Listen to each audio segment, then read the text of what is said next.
deliberate. Now, it's my singular pleasure and honor to be here this morning, or this afternoon. Now I'm the one who's not awake. Mike. Thank you. Now I know you're awake because you're So I was saying it is my singular honor and pleasure to be here in front of this very large gathering of professionals to discuss the subject of ethics. Now, let me begin by saying discussing ethics in Kenya today is not particularly a very popular subject for reasons that probably all of you know.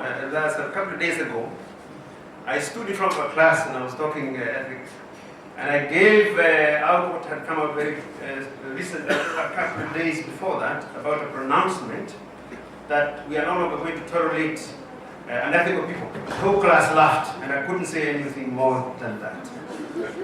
I can see you also laughing. Now, so mine is not a very easy job in that context, but you allow me, give me your ears. I know this is not the right time of the day.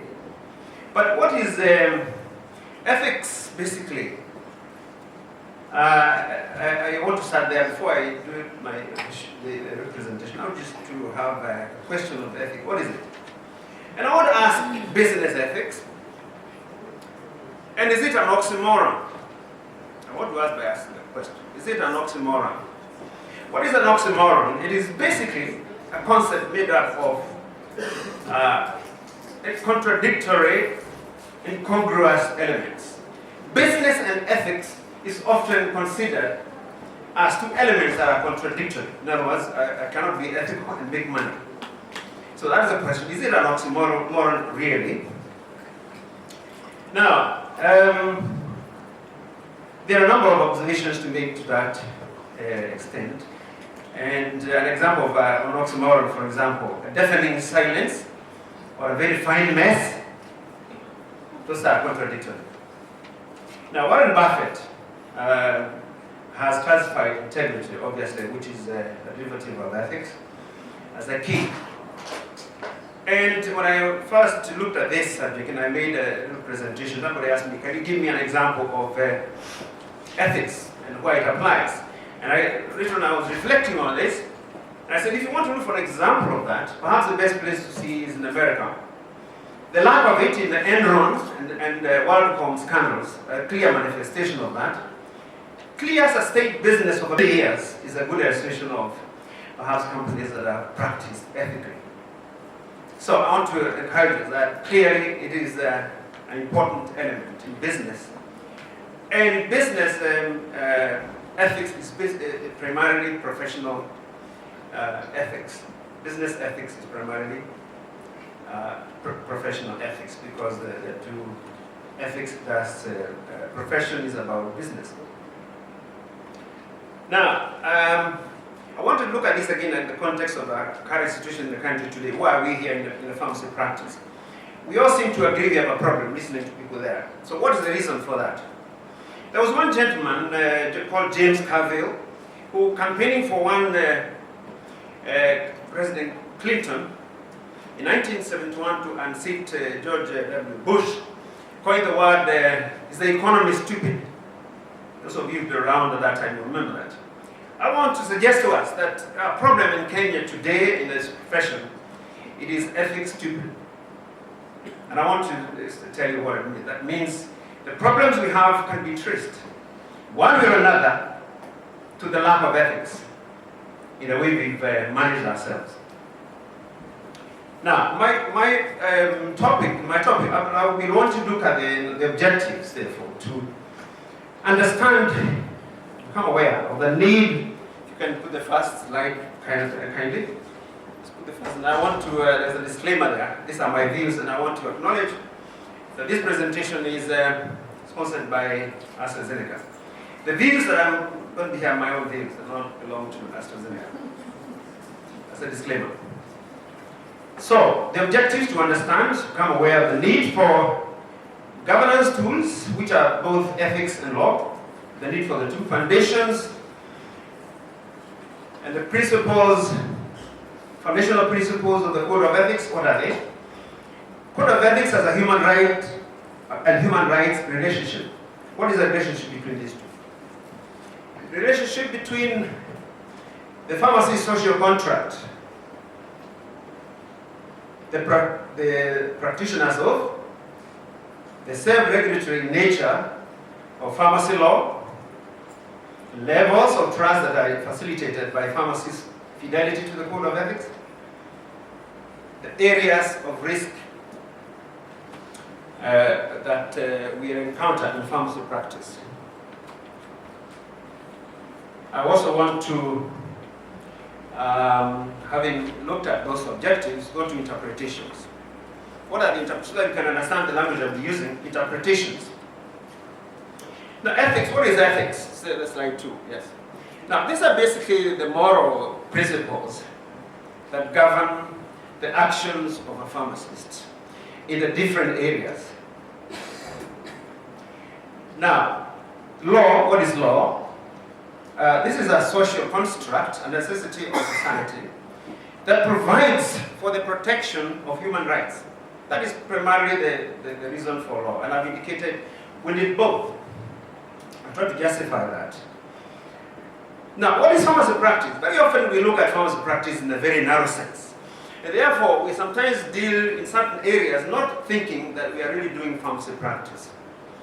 Now, pharmacy practice is basically primary, direct pharmaceutical care to a patient. That is pharmacy practice. Non-clinical interaction with consumers, while you're not directly interacting with a pharmacy. If you are, for example, manufacturing, you are in pharmacy practice. Management, education, train management, for example. As a pharmacist, but I want to underline, as a pharmacist, engagement of pharmacists in any of these areas, any capacity as a pharmacist, you're employed per se, in any of these areas. Management, education, advisories, regulatory policy making. Now, you can imagine there are many of you who are in these different areas. But oftentimes, when we are in these capacities, we don't see ourselves as pharmacists. We see ourselves, for example, I'm a regulator, I'm a manager, I'm a teacher. But primarily, what we forget, as we teach as a pharmacist, you are primarily doing pharmacy practice because you must produce a pharmacist with the right attitudes. You must confer to them the right attitudes to be able to practice. All these are putting to you is pharmacy practice. Therefore, when you look at pharmacy practice and how it's conducted and how we, as a society we want to look at it, is that this is pharmacy practice. Now, human rights. What is human rights? Now, in the code of ethics, there are elements of rights. So, what are human rights? These are interests that are protected by law. We have the confidentiality, health, privacy, etc. Privacy to the patient, confidentiality. Right to confidentiality, to health, to privacy. Now, what's the code of ethics? That's minimum expectations the pharmacist is supposed to have. And very often we talk about, we won't talk about a legal, who is a legal person, is somebody who is a sane adult, and they can actually make up their minds. Why do I introduce that? Because these rights are often advanced by the persons themselves. Very often the people we deal with as pharmacists are not legal persons. They are unborn, they're insane. People who have no capacity as such. And we have a responsibility to deal with these people. We must be reminded that we have that responsibility. Can I have the next slide? Now, governance. In terms of our profession, we have two tools that govern us, therefore. We have those principles in the Code of Ethics, and we have also the provisions of pharmacy law. Now, in those two tools of governance, of course, looking at the Code of Ethics itself, we all know it's a voluntary, produced by ourselves. It is voluntary, and being voluntary, we are not, for example, required to join pharmaceutical society by law. It is voluntariness becomes, or is it going to ask ourselves, is it as a limitation to itself as a governance tool, right? That's the question, the value question we need to ask. So pharmacy law, in contrast, is enforceable. And being enforceable, therefore, how should we deal with the two in combination? Now, I want to observe that the demand by law to observe the Code of Ethics as a necessary condition, sine qua non is simply a necessary condition for continued registration of licensure, Now, that I want to bring to your attention, We have, at some point in time, disconnected that. Should that be the nexus that we need to have between the code of ethics and the law, so that we have an efficacious tool in that combination? Right now, as I speak, other than the goodwill of the PPB, the law that requires this connection as a manual license is not there. Now, these two are like conjoined twins, because if you don't know how to have ethics, then you have a problem. Where ethics are observed, basically, we can say we don't need laws. And where ethics are insufficient, then those laws will not be enforced by anyone. Look at the policeman. How many laws we have on traffic rules? They never enforce them because they prefer to the law. Next slide, please. Now, I want to put it to us that the code of ethics is above the law, notwithstanding its voluntary nature. And in saying that voluntariness, at some point, I would be wanting to suggest that we revisit that and make it a mandatory requirement, that in the manner that I have suggested. Connect them so that it becomes necessary for you. Because if you do not, then you lose your licensure. Now, the law is limited in scope. The law will not see everything.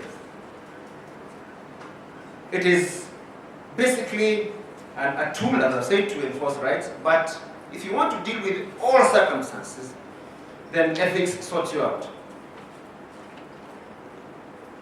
Those who love, I want to use this phrase, those who love basically are invisible to the law.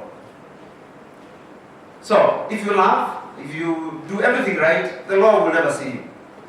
So that's what I'm trying to put it to you, that the law, the code of ethics is much higher than the law. You will not break in the law if you are ethical. Now, the rights, as I've mentioned, are there for people who cannot defend themselves. So you're bound to protect these people as collectively and also as an individually. And besides that, being the patient being so vulnerable, they come to us. It's upon us to be able to support them and to stand for them as a fiduciary of society. That means our responsibility to patients in terms of the social contract. In terms of the social contract. Now, at some point, we will need to appreciate the fact that this social contract that I mentioned earlier in the slide 2 talks about the pharmacist doing something, and the something the pharmacists do is to ensure that they, in following the code of ethics, do that which they must do to the public. And in doing what they are doing, therefore,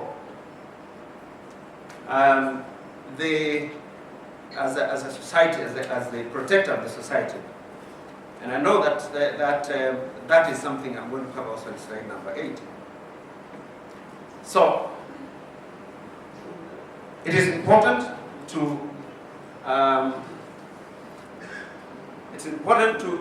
appreciate that this basically are the things that make it possible or make it imperative that we actually follow the code of ethics. Let me have the next slide.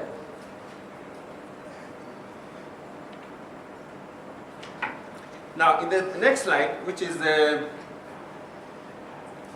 talking about the universality of the code of ethics.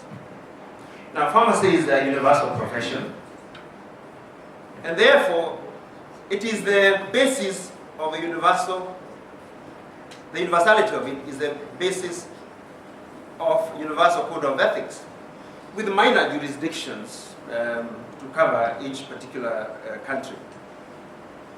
The foundation principles of the code of ethics are basically those of the Hippocratic Oath which are four. That is beneficence, respect for persons, fortitude, no maleficence, and accountability. I add to that fortitude there, because that is an enabler, because without fortitude, as you look for the code of ethics, which is courage, unless we have that, we shall not be able to do some of this in certain aspects. They have this, the next slide, please. The pharmacy social contract, if I can focus that a little bit more. That contractual relationship basically requires the pharmacist to put the interest of the patient and the society before own interest. The individual pharmacist in this social contract affirms to the contract through being pharmacy practitioner's oath. Now, I have a sample of this oath, which I think most of you may have come across. Here, bearing. The society, in exchange, actually commits and grants autonomy to the pharmacist through an enabling legislation. And now, our legislation, if you were to have looked at it, was essentially a self-regulatory tool. It may not have been understood by most of us that if you look at the Pharmacy Act, with a majoritarian pharmacist number 6 out of 9, with a quorum that was reading 3 out of 5, we had actually a tool that was self-regulatory. So what did we do with that? That's the question. We had a very favorable pharmacy legislation, which allowed us actually to do very many things with that. Unfortunately, over time, and that is a subject for another day, we watered it down and made it inefficient. We lost the efficacy of it. Often we talk about self-regulation, but that is what we had. And that was granted deliberately by society to make it possible for us to do that, self-regulation. Now, the object of the Code of Ethics was basically to establish trust. And I've had people here talking about restoring trust. To have trust, the public having trust in us at different levels, at the self level, at the relationship level between us, at the organization level, at the market level, and also at the society level. Basically, this whole purpose of the Code of Ethics, trust, bottom line. Now, there are various principles to this, which I may not be able to go into. Credibility, behavior, alignment and collaboration. Some of these are covered under the Code of Ethics, the 10 principles. But this, the important elements in trust that we establish by following the Code of Ethics. Now, very quickly, if I now go to the Code of Ethics itself. Now, there are actually 10 principles to this. Now, all these 10 principles of our Code of Ethics in our local context, they are all looking at how to deal with the principles under the Hippocratic Oath that I mentioned. Principle number 1 basically says the pharmacist's prime concern is the good of mankind. Now, that is what our code says. And that is obviously the element of benevolence and non-maleficence. When we make sure that whatever we do serves the interests of the patient. Those are the principles. The second one is about basically showing the same dedication and justice. I mean, making sure that every patient, whatever their situation, is managed in the same way without prejudice. Principle number 3 begins to talk about rights, freedom or choice of treatment. And that, of course, is about justice and respect for persons. Principle number 4 talks about the right to privacy and confidentiality, which is again an issue about rights, human rights, about justice and respect for persons, rather. Justice and respect for persons, those go together. Principle number 5 talks about the question of cooperation with colleagues. Now, not only ourselves within inter-cooperation, intra-cooperation between our other medical colleagues, it means when you do your work properly as a pharmacist, you are accountable. You are doing it properly, you are doing it efficiently, and therefore when you pass it on to the other colleagues, you are being accountable, and they can actually take it from there. So that, number 5, therefore, is a very important principle. Number 6, honesty and integrity. Fortunately, this somehow coincides with the Constitution. Number 6, the Kenya Constitution talks about leadership in integrity. That's a very interesting coincidence between our Code of Ethics and the Kenya Constitution. Very key, important provision in our Constitution that talks about integrity. Right? So, number 7, the needs of the environment, a holistic approach, in other words, the community, from the patient themselves, their family, their society, and the environment. That's very, and obviously, non-maleficence and benefit. Number 8, professional knowledge and skills, which is a requirement that we make sure our people have these CPDs. That's what it translates to, and I mentioned earlier. That provision for us to be able to do CPDs and connect that with the annual license is something we need to revisit, because we lost it at some point. How did we lose it? You know, I've seen at some point when you look at the law that at some point we said the only people who need annual license are those who are in a private pharmacy practice. Those who are not getting whatever it is, that they're not getting the returns directly to themselves. They were exempted. Now, I've mentioned earlier that pharmacy practice is much broader. It's much, much broader. When you begin to say people in the public sector do not require an annual license, what are they doing? You are telling us that they can do in the mischief in the public sector. You don't have to oversight them. If they're in the regulation, if they're in teaching, they can do funny things in teaching, including give marks for anything. But that is not pharmacy practice. And we know people have done this kind of things. For all manner of things. You say that is not pharmacy practice. You do not need a license if you are teaching. To me, I find that as a very interesting way of, as a society, not wanting to have everybody under your umbrella. So in terms that is number 8. I'm referring to that number 8 as a tool in terms of self-regulation. Again, I want to emphasize self-regulation. You make sure people who come at you, you make sure they're going to comply. And the tool to do it is to ensure that every year they come back to you. You look at them, what have they done professionally? Is there any criminal activity involved there? Have they been attending CPDs? What is their attitude to the profession? Are they selling you down the drain for 3 pence or 30 pence, whichever it is? So that number 8 was a very important tool for us for self-regulation. We had introduced Section 9A under the Act for that purpose. But over time, it was whittled down. First of all, to say some people don't need it. You split the public sector, remove them. And then eventually it was knocked off completely, so that it's not there. You must, and this was ourselves. We are the same people here in this room, I must say, who did this. Who saw these changes happening. We kind of approved them. You know, I want to say this. So when I say it is ethics stupid, it is ethics by ourselves. That's what I mean. We did this. I've had this morning talking about pharmacists have been excluded. I want to put it to us that we were not excluded by anyone. We actually did it to ourselves. By allowing these kind of changes, a dilution of this kind of self-regulatory tool, it will become something useless for us. We had a wonderful opportunity. So number 9 is talking about continuity of care in terms of when you have strikes and things of that nature. Because we are morally bound in this profession to look after the critically ill and things like that. Because when you go on strikes, then what do? Do we allow patients to die? And eventually, and finally, number 10, providing emergency services. Again, a matter of benevolence. You must make sure we are taking care when people are in emergencies. We don't say we are in Mombasa. We must have made arrangements. I'm sure we have made arrangements when we came here so that our patients continue being served. Next slide now. There are certain areas of risk which then we need to look at. Wholesale pricing of prescription. That has been a very major one. The law at Section 27 allows the wholesaler to practice. And at Section 29 tells them who to sell to.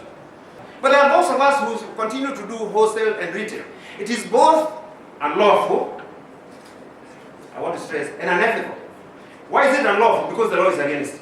Why is it unethical? This is what I want to propose to indicate, to show us. Yes.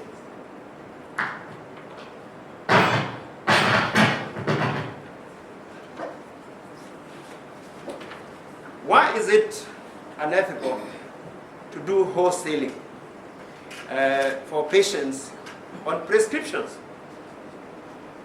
Now, when you do that, that is price undercutting. The community pharmacies cannot survive. Now, you begin to look for funny sources of medicines. You begin to buy purchase from the,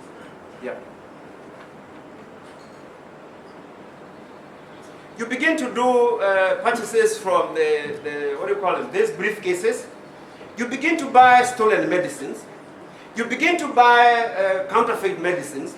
You begin to buy substandard medicines where you don't have to pay anything. Or somebody went to China and told them, look, just put the color in the shape, everything else. So just make it look the same. And you can sell it at any price. You have no loss. So Maili cannot do his medicines, or somebody else who is doing the right thing is not doing. And particularly the community pharmacies, where is the first point of for the pharmacies to make an impact to the society. That's how we lose it. And that's why we also open up the quacks, because they can do better than us. When you go to that game, they can do better. They can outdo you in buying stolen stuff, in buying counterfeits, in buying substandards. So that is not a direction we should go. So we must at once follow the law, and of course make sure we are ethical about these things. I cannot overstress. This is how we have done it to ourselves. By competing as a professional, you are not meant to compete on prices. You are meant to compete on services rendered. The quality of services you render is what distinguishes you from the next professional. But you opened ourselves into price competition and opened the floodgates, and open the Pandora's box into this area. And we now complain that pharmacy is going to the dogs. So who sent it to the dogs? License renting. Now, in this country we have what I call license. Landlords. A landlord, you rent a household. License rent licenses. So you have a license, and my good colleague tells me, as a fellow, he has people approaching him, can I rent your license so that I can do pharmacy practice? And I know this has happened all over the time. And when now we opened up a practice, even to technologists, who have the same right to practice like yourself, then we multiply, we have a multiplicity of, the availability of these licenses increased. So the people who could do quackery and all manner of things have a great opportunity to do that. So that's a problem that we need to deal with. And when you do these things, of course, we have regulations, we have the implementation of the law, which is against these things. Dispensing controlled drugs without prescription, I don't want to go into that, I think you know that. Sourcing drugs, I've already mentioned that. Supplying drugs in response to advertisement-driven demand. Now, what is the demand for medicines? What is the genuine demand for medicine? We have pharmacists here. Healthcare, what is the real demand? Very often, we know that demand is driven by advertisement. Advertisement creates an unnecessary demand. So when we pharmacists are responding to this demand that is basically market-driven, that is advertisement-driven, are we being professional? Are we really being ethical? It is our job to ensure that we are addressing the real need of the patient. When they come to us and say, I've had this advertised, is it a right way to say, okay, then you can have it? Are we merely a conduit to supply medicines? Or are we going to be the firewall that makes sure patients are not doing the wrong things? That's the kind of thing we must keep in mind. Do we have a purpose in that supply chain? Or are we merely going to be the conduit? It was mentioned this morning by the chief guest that we need to address these issues. Of course, there are others like demand for drugs, dispensing more expensive medicines for profit. I know when I was practicing, I realized at some point when we got a lot of generics, that your price, your profit, obviously gets based on what you are dispensing. The branded products give you much more. So as a pharmacist, do you look at a patient and then you say, well, if I give them the brand, I get more money? Or do we say this is the right medicine? What do we do there? Right? Are we profit driven in other words? Principle number one for the good of the patient, are we practicing that? stock-based prescribing. What is in the pharmacy today? Doctors, this is what I have today. Can you start prescribing that? This is a practice that we have known. It happens maybe in the hospitals. Because there is a formula, you can say this is what we have in stock. And this is rationalized. Perhaps you can agree that. But in a community pharmacy, when you engage with a practitioner next door, and today this is what I have, I tell you to prescribe it. Now, is that ethical really? Or are you dealing with the right needs of the patient who comes to you at a particular time? Do you want to get rid of expiring medicines? These are the ones, every patient who comes, they're going to get the one that's about to expire. I don't know whether these days you see retire 3 months or whatever, because I'm not actively practicing right now. So we need to get rid of this medicine. And I know some of these have been given also to the public sector when they're about expiring, and some of them have been relabeled. Relabeling of the expiring medicines. We know that is also a practice. Or you find that somebody is basically removing the expiry date from the medicine and making sure the patient will never see the expiry date. Anyway, I know my time is basically expired. I know that.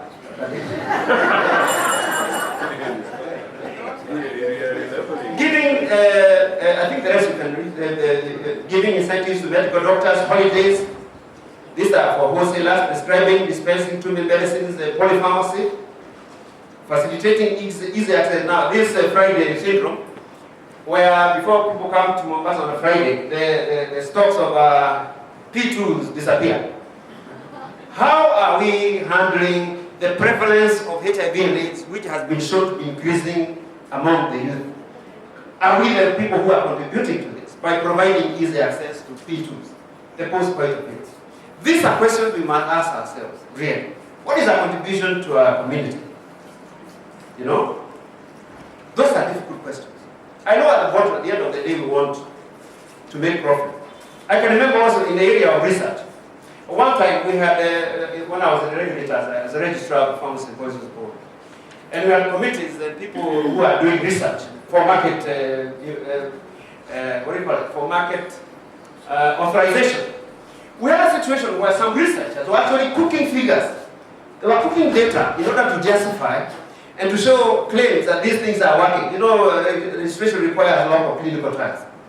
So we found instances, real instances, where people would do cook data to show that these things are actually working, and they present those. I can remember there was 1 or 2 we knocked off the list because of this kind of thing.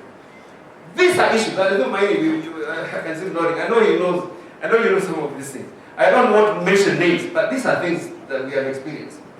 And ethical practices of this nature. Now, quickly to find out, just to finish. My conclusion is that the outcome of an ethical approach really is the establishment of trust. At all levels of interaction. I mentioned the levels. The patient level, as the healthcare system, as the market, where you are sitting as a pharmacy, that where is the market, where somebody is coming to you and supplying. Do they trust you? What do you supply to them? You know, as at the society level, are we contributing? What is our contribution as a profession to the society? Or are we just looking at our own needs? The best guarantee for sustained success in business, professional practice, that is the ethical approach. That is the best guarantee you can have of sustained success.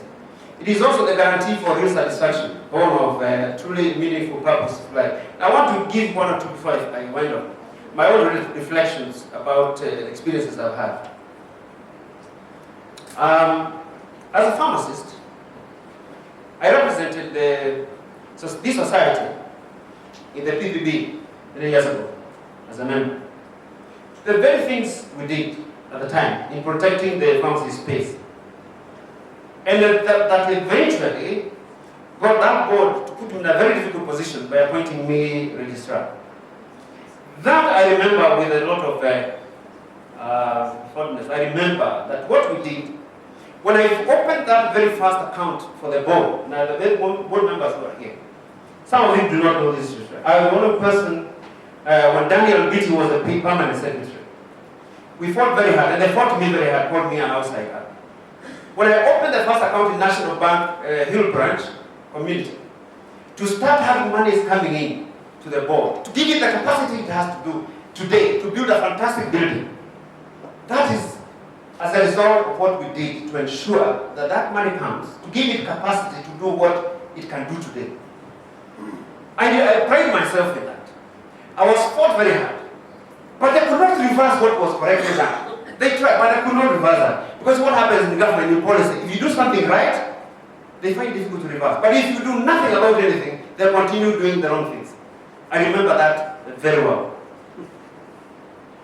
Unfortunately, of course, there are things that have happened thereafter, which I'm not quite so proud of, in seeing how that opportunity has been built up, how we have used those facilities, how we have extended the opportunity to help the whole country in terms of quality and regulation and all of that. I have a problem with some of these things. Now, at one point, I remember when I was chairing as a ordinary citizen, a school that I chaired, next to State House as chairman. And I remember I was very strict. One day I told these people, I know I have this opportunity of a lunch, so you can have a shorter lunchtime. I remember at one point, I told PSA, this school was attended by cabinet ministers and secretaries. And I remember telling these people, you cannot bring your child into school after 8. They disliked me for a while, but then suddenly they said, we now go to offices early, because Dr. Karanja, chairman, has decided you cannot drive into the school.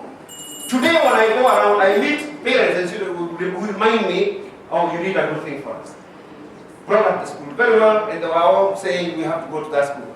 I remember fondly that experience. The third one, as PSK president, we made known the name of this society. The Wanjiko, all of us, I remember fondly, they knew what PSK stood for.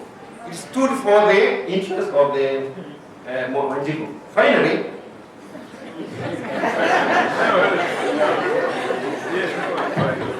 right now, as we are talking, I was invited to deal with a very large investment group, which was actually collapsing because of the lack of integrity.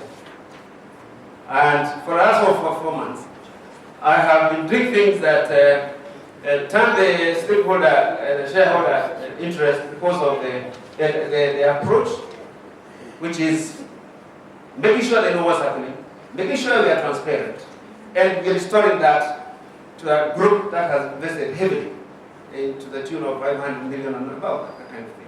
So for me, these are the kind of things that I personally treasure. When somebody says, yes, we are doing something, and it purely because of approaching things correctly. So I want to urge us that even as personally, when I go to the United States today, and I brought up a child who is trusted by Mzungus out there to do good things for them. Say, this young man we can give him the responsibility. I pride in that because I've taught him values that makes him stand out well, very powerful. It is a very important thing, it's a good lesson for me. When I happen to go to Paris and I see a young man who I brought up, and he's the CEO of OECD, right, who I brought up to make sure he does the right thing. The only thing that makes him trusted and given the responsibility is basically trust. So I'm saying, let us do the right thing as a profession. If you want to turn this thing around, as I hear all of us complain, if you want to turn this thing around and make our profession respected again, make sure the society can give us the tools we want again. Make sure when you walk the streets, people will not ask you, but what do you do? The thing we must do is revisit our moral lives, how we approach practice. Not merely to make money, but ensure that we are following our code of ethics. We are looking at the patient as the very reason we are here as a profession. If we lose that, if we continue the way we have been doing, then I'm afraid, as I look back, and as some of us retire, we don't know what will say, we didn't give that warning, we didn't give that perspective. Mine, I know I've taken very long. But I hope I've given